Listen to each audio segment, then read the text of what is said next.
Hello बच्चों पारी, welcome back to my YouTube channel academic bytes. आज हम इस वीडियो में डिस्कस करने वाले हैं क्लास 8 साइंस का chapter 5 conservation of plants and animals के मल्टीपल चॉइस क्वेश्चंस यानी कि एमसीक्यूज। वीडियो स्टार्ट करने से पहले अगर आपने वीडियो को लाइक नहीं किया तो प्लीज वीडियो को लाइक, शेयर और चैनल को सब्सक्राइब जरूर कर दें और बेल आइकन को प्रेस करना ना भूलें ताकि आपको सभी वीडियो की नोटिफिकेशन टाइम टू टाइम मिलती रहे। और हाँ, ये वीडियो आपके एग्जाम के पॉइंट ऑफ व्यू से काफी ज्यादा इंपॉर्टेंट होने वाली है, तो प्लीज इस वीडियो को एंड तक जरूर देखना।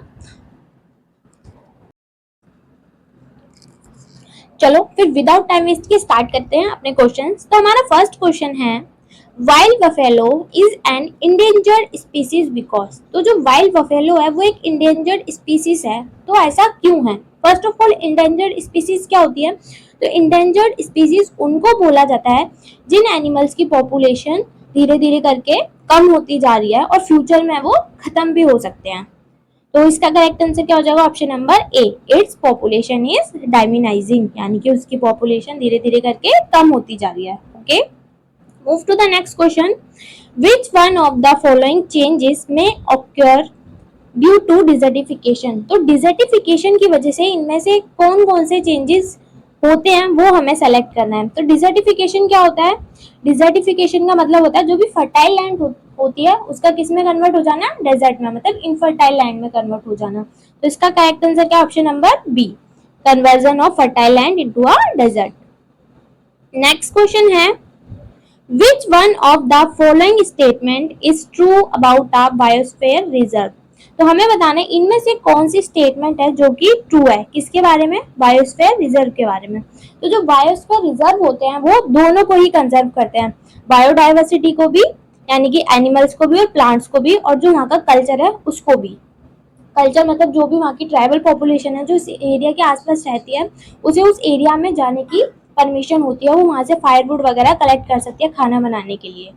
ठीक है, तो इसका करेक्ट आंसर क्या हो जाएगा? Option number C, it is meaning to conserve both biodiversity and the culture of that area. Okay, next question है the place mean for the conservation of biodiversity in their natural habitat are। तो हमें इनमें से वो place select करने हैं जहां पर बायोडाइवर्सिटी को उनके नेचुरल हैबिटेट में ही क्या किया जाता है? कंजर्व किया जाता है।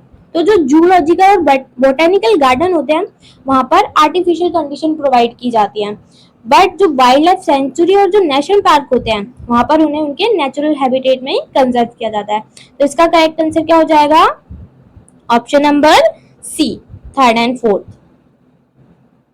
ओके, नेक्स्ट क्वेश्चन है Which one of the following statement is true about endemic species। तो हमें बताना है इनमें से कौन सी जो स्टेटमेंट है एंडेमिक स्पीसीज के बारे में ट्रू है। तो first of all, endemic species क्या होती है? एंडेमिक स्पीसीज उन स्पीसीज को बोला जाता है जो कि किसी पर्टिकुलर एरिया में पाई जाती है, मतलब किसी पर्टिकुलर हैबिटेट में। तो इसका करेक्ट आंसर क्या? Option number A, they are found exclusively in a specific habitat. Okay, move to the next question.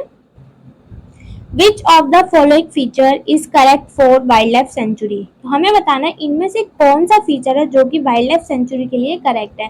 तो जो वाइल्ड लाइफ सेंचुरी होती है वो एक आर्टिफिशियल जगह होती है जो कि किस लिए बनाई जाती है? एनिमल्स को प्रोटेक्ट करने के लिए बनाई जाती है। तो इसका करेक्ट आंसर क्या? Option number A, it is an artificially created protected area for animals.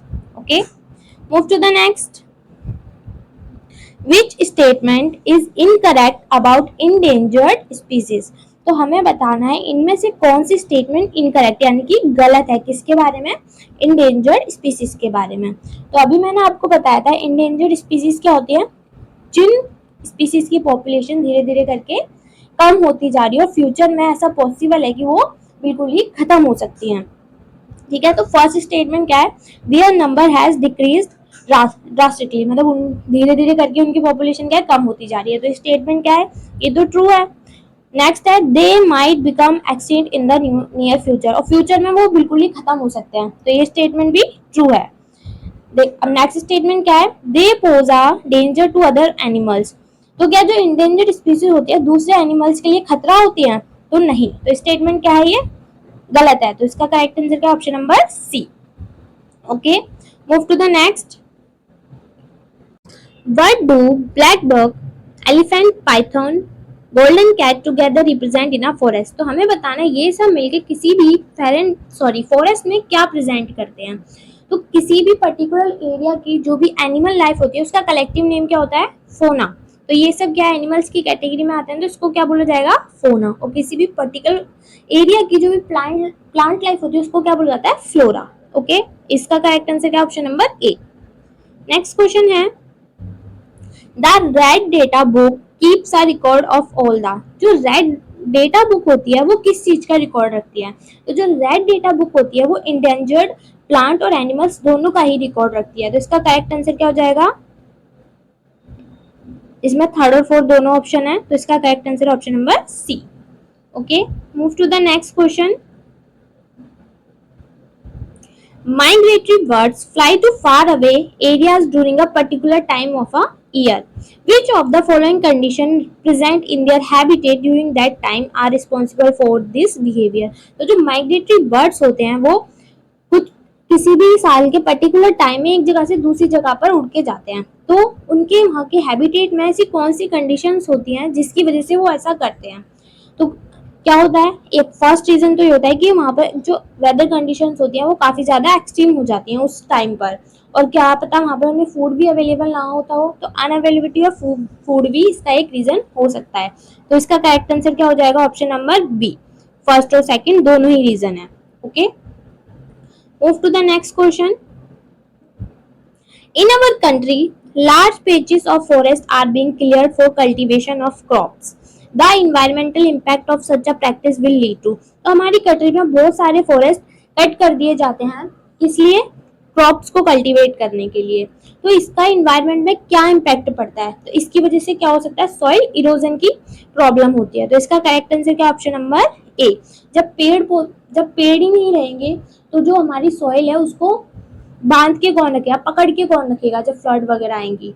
तो इस वजह से जब पेड़ नहीं होते, जब फ्लड्स वगैरह आती हैं, बाढ़ आती हैं, तो जो टॉप सॉइल होती है जो कि फर्टाइल सॉइल होती है वो बह जाती है पानी के साथ। ओके, नेक्स्ट क्वेश्चन है, the clearing of forest is referred to as.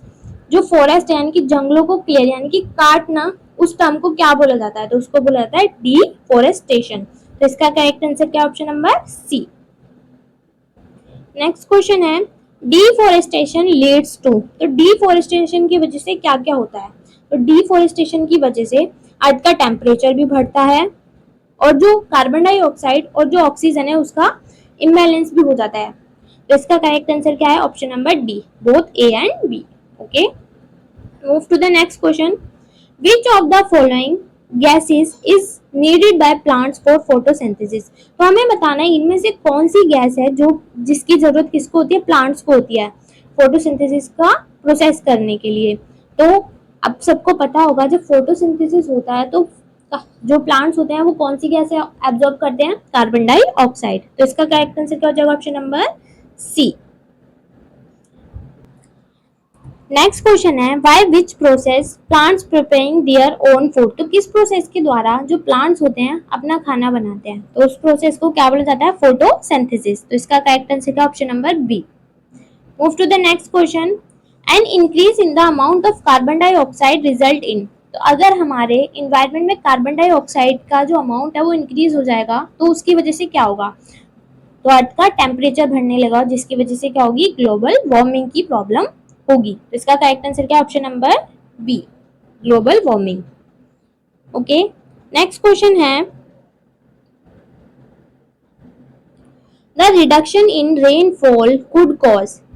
अगर रेनफॉल यानी कि बारिश में कमी आ जाएगी तो उसकी वजह से क्या हो सकता है? सूखा पड़ जाएगा यानी कि ड्राफ्ट। तो इसका करेक्ट आंसर क्या? Option number A. Move to the next question, the removal of top layer of soil leads to. तो जो टॉप लेयर होती है सॉइल की, अगर वो रिमूव हो जाएगी तो उसकी वजह से क्या प्रॉब्लम होगी? तो मैंने आपको बताया था जो सबसे टॉप लेयर होती है सॉइल की वो सबसे ज्यादा फर्टाइल होती है, अगर वो ही रिमूव हो जाएगी तो वो सॉइल किसमें वो सॉरी जो लैंड है वो किसमें कन्वर्ट हो जाएगा? इनफर्टाइल लैंड में कन्वर्ट हो जाएगा, यानी कि डेजर्टिफिकेशन हो गया ना यहाँ पर। तो इसका करेक्ट आंसर क्या? Option number A. Move to the next question, name the sphere that support life and where living organisms exist. तो हमें उस स्फीयर का नाम बताना है जो कि लाइफ को सपोर्ट करते हैं और जहाँ पे लिविंग ऑर्गेनिज्म एग्जिस्ट करते हैं, मतलब जहाँ पे लैंड, वाटर और एयर तीनों ही एग्जिस्ट करते हैं, तो उसको क्या बोला जाता है? बायोस्फीयर बोला जाता है। तो इसका करेक्ट आंसर क्या? Option number C. Next question है, the variety of organisms living on the earth is referred to as. तो जो भी वैरायटी के ऑर्गेनिजम्स हम अर्थ पर रहते हैं उनका एक कलेक्टिव नेम होता है, क्या बोला जाता है उनको? एनिमल्स और प्लांट्स दोनों को मिला के बायोडाइवर्सिटी बोला जाता है उनको। तो इसका करेक्ट आंसर क्या? Option number A. Move to the next question, which of the following activities are prohibited in national parks, sanctuaries and biosphere reserves। तो हमें बताना है इनमें से कौन सी एक्टिविटीज है जो कि करना मना होता है, कहाँ पर? नेशनल पार्क्स में, सेंचुरीज और बायोस्फीयर रिजर्व में। तो पोचिंग क्या होता है? इलीगली एनिमल्स को किल करने का जो प्रोसेस होता है उसको पोचिंग बोला जाता है। तो हंटिंग करना भी मना होता है, पोचिंग करना भी मना होता है, फेलिंग ट्रीज यानी कि ट्रीज को काटना भी मना होता है। तो ये सारे तीनों ही चीजें मना होती हैं कहाँ पर? इन सेंचुरीज, बायोस्फीयर रिजर्व और नेशनल पार्क में करना। तो इनका करेक्ट आंसर क्या है इसका? Option number D, all of these. Okay, move to the next. Name the areas reserve for wild life where they can freely use the habitats and national resources. तो ऐसे area का नाम बताना है जहाँ पर वाइल्ड लाइफ को reserve करके रखा जाता है, लेकिन साथ के साथ वहाँ पे जो ह्यूमंस है वो भी जा सकते हैं। तो इसका करेक्ट आंसर क्या हो जाएगा? ऑप्शन नंबर ए। नेशनल पार्क्स जो होते हैं वहाँ पर वाइल्ड लाइफ को भी रिजर्व करके रखा जाता है और जो नेशनल रिसोर्स है मतलब लोग भी वहाँ आ जा सकते हैं उनके। ठीक है, तो इसका correct answer option number A. Move to the next question, large areas of protected land for conservation of wild life, plant, animals, resources and traditional life of the tribals living in the area refer to as. तो मैंने अभी आपको बताया था कि ऐसा area जहाँ पर बायोडाइवर्सिटी यानी कि प्लांट और एनिमल्स दोनों को ही प्रोटेक्ट किया जाता है और जो ट्रेडिशनल लाइफ होती है यानी कि जो ट्राइबल्स पीपल रहते हैं उनको उनकी जो नीड्स होती हैं वो भी पूरी करी जाती हैं, तो उसको क्या बोला जाता है? Biosphere reserve. तो इसका करेक्ट आंसर क्या? Option number A. Next question है, the Pachmarhi biosphere reserve consist one national park named. तो जो पचमरी बायोस्फीयर रिजर्व है उसमें एक नेशनल पार्क भी आता है, तो उस नेशनल पार्क का नाम क्या है?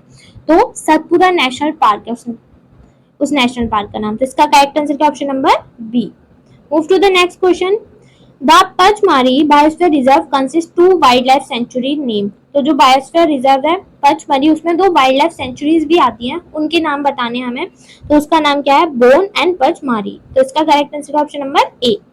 Move to the next question, the plants found in a particular area are term is. तो किसी भी पर्टिकुलर एरिया में जो प्लांट्स पाए जाते हैं उनको क्या बोला जाता है? उनको बोला जाता है फ्लोरा। तो इसका करेक्ट आंसर ऑप्शन नंबर ए।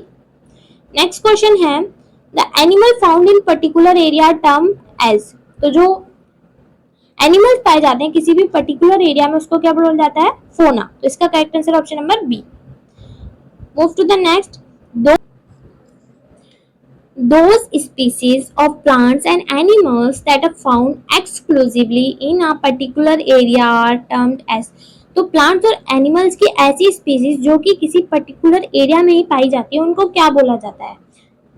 उनको बोला जाता है एंडेमिक स्पीसीज। तो इसका correct answer option number A. Move to the next question, the killing of animals illegally is referred to as. तो एनिमल्स को इलीगली किल करना क्या बोला जाता है? तो उसको बोला जाता है पोचिंग। तो इसका करेक्ट आंसर क्या? Option number B. That's it for the video. I hope आपको सभी क्वेश्चन के आंसर अच्छे से समझ आए होंगे। अगर ये वीडियो आपके लिए हेल्पफुल है तो प्लीज वीडियो को लाइक, शेयर और चैनल को सब्सक्राइब जरूर कर देना और बेल आइकन को प्रेस करना मत भूलना। और कमेंट सेक्शन में कमेंट करके जरूर बताना कि नेक्स्ट वीडियो किस टॉपिक या फिर किस चैप्टर की बनानी है।